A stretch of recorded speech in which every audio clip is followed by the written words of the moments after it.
వి gold trusted gold buyers తాకట్టులో ఉన్న మీ బంగారాన్ని విడిపించి ఈ రోజు ఉన్న మార్కెట్ ధరకే కొనబడును. Contact number 9999954567. Hi hello welcome to Mahamax viewers. To be honest with Sravani. ఈరోజు మనం ఉన్నాం ఒక ఆర్టిస్ట్ కానే కాదు, పెయింటర్, స్కల్ప్టర్ అండ్ స్పెషల్లీ ఈ మధ్య వచ్చిన తెలంగాణలో ప్రతిష్టాత్మకమైన గద్దర్ అవార్డ్ని డిజైన్ చేసిన రామ్ నాయక్ గారు. Let's talk with him. Hi అండి. హాయ్ అండి. ఎలా ఉన్నారు? సూపర్ అండి. మీరు ఎలా ఉన్నారు? చాలా బాగున్నాను. సో రామ్ నాయక్ గద్దర్ అవార్డ్ ముందు డిజైన్ చేయకముందు, గద్దర్ అవార్డ్ని డిజైన్ చేసిన తర్వాత, సో ఆ చేంజ్ని చెప్పండి మాకు. బాగుంది యాక్చువల్గా. అంటే గద్దర్ అవార్డు ముందు మన పని మనం చేసుకుంటూ వెళ్తాము. రికగ్నిషన్ వచ్చిన తర్వాత, దీని తర్వాత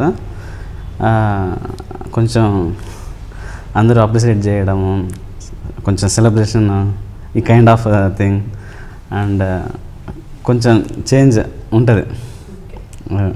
so what is art to you? అంటే ఆర్ట్ అనేది ఇప్పుడు చూడండి, painting, sculpting and you have mural art ఉంటుంది, you have different kinds of ceramic art ఉంటుంది. So many different kinds of arts you will see natural.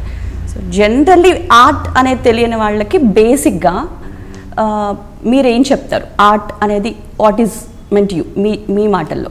అంటే art అంటే చాలామంది చేయలేరు, కానీ అందరికీ ఆర్ట్ ఉంటుంది మైండ్లో. మనం ఏదో ఒక ఆర్ట్ బాడీలో ఉంటుంది. దానివల్ల ఆర్ట్ని రికగ్నైజ్ చేస్తారు. ఎట్లా అంటే ఇప్పుడు ఏదైనా మంచి ఆర్ట్ అంటే ఆ ఆర్ట్ వాళ్ళని ఆలోచింపజేయాలి, ఇన్స్పైర్ చేయాలి అండ్ అమేజ్ ఫీల్ ఉండాలన్నమాట. సో అది ఆర్ట్ అంటే నేను అనుకునేది. ఆర్ట్ అంటే ఒక్కొక్కరికి ఒక్కొక్కటి చూసినప్పుడు ఆర్ట్ గీయాలనే ఫీల్ వస్తుంది. సో లైక్ నేచర్ కానివ్వండి, సీ కానివ్వండి, అలా మీకు ఇన్స్పైరింగ్గా అనిపించేది ఏది? Nature. So what is like అంటే nature, beauty of nature. Okay, we are part of the nature. Okay, అందరం like nature, beauty of man or sculpting, architectures, whatever man made things, everything. So నేచర్లో మీరు ఏ ప్లేస్కి వెళ్ళినప్పుడు ఇన్స్టెంట్గా ఒక paper తీసి ఇప్పుడు ఇది చూశాను గీయాలి అనిపించిన ప్లేస్? జలపాతాలు అలాంటివి ఉంటాయి కదా. ఓకే, అలాంటి అంటే water and nature, green beauty ఇట్లాంటివి ఉన్నప్పుడు ఇమీడియట్గా క్యాన్వాస్ పెట్టి ఇలా పెయింట్ గిద్దాం అనిపిస్తుంది. సో ఇప్పుడు ఒకటి చూస్తారు మీరు, అంటే ఇప్పుడు మీరు బయటకు వెళ్ళారు, లైక్ అని ట్రిప్ ఆర్ ఎక్కడికైనా వెళ్ళినప్పుడు సినిక్ ప్లేసెస్ని మీరు చూస్తుంటారు.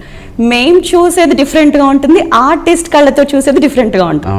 సో ఏదైనా చాలా మంచి సినిక్ ప్లేస్కి మీరు వెళ్ళినప్పుడు అది మీరు చూసి వెంటనే గీసేస్తారా, లేదా you'll keep that in mind, మళ్ళీ మీరు స్టూడియోకి కానీ ఎక్కడికైనా వచ్చి మళ్ళీ మీరు ట్రై చేసి గీసినవి ఏమైనా ఉన్నాయా?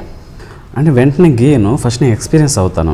అంటే ఇప్పుడు చూడంగానే క్లిక్ చేయడానికి నేను ఒక కెమెరా కాదు కదా. సో నేను అది ఆస్వాదిస్తాను అండ్ ఫీల్ అవుతాను.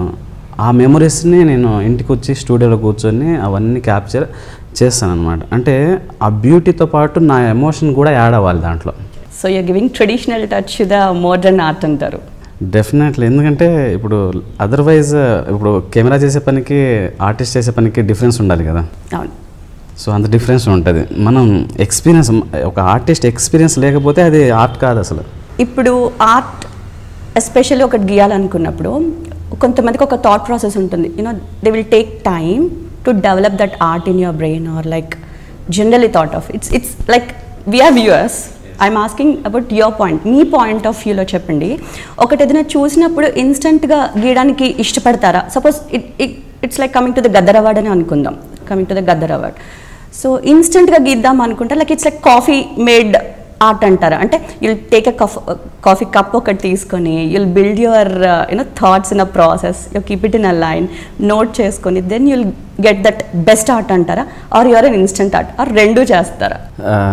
కాఫీ కప్పు అవన్నీ నాకు ఐడియా లేదు.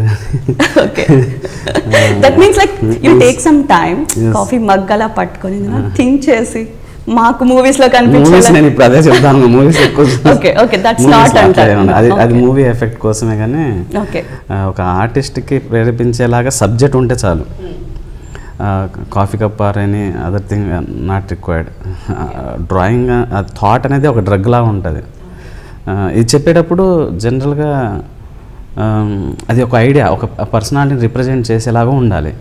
సో దాని గురించి ఇంకా ఆలోచించి ఇమ్మీడియట్గా నాకు అనిపించి నేను గీశాను. ఎగ్జాంపుల్ గద్దర్ గారు అని చెప్పంగానే నాకు ఆ చేతిలో పట్టుకున్న కర్ర, ఆ తువాలు, ఆ డప్పు, గజ్జలు ఇవన్నీ గుర్తొచ్చాయి. ఇమ్మీడియట్గా దాన్ని ఒక రూపంలో తీసుకొచ్చాని ఇమ్మీడియట్గా స్కెచ్ గీసా. ఓకే సో ఆ స్కెచ్ గీయడం వల్ల దానివల్ల ఒక ఐడియా ఫామ్ అవుతుంది. దాన్ని డెవలప్ చేసుకుంటూ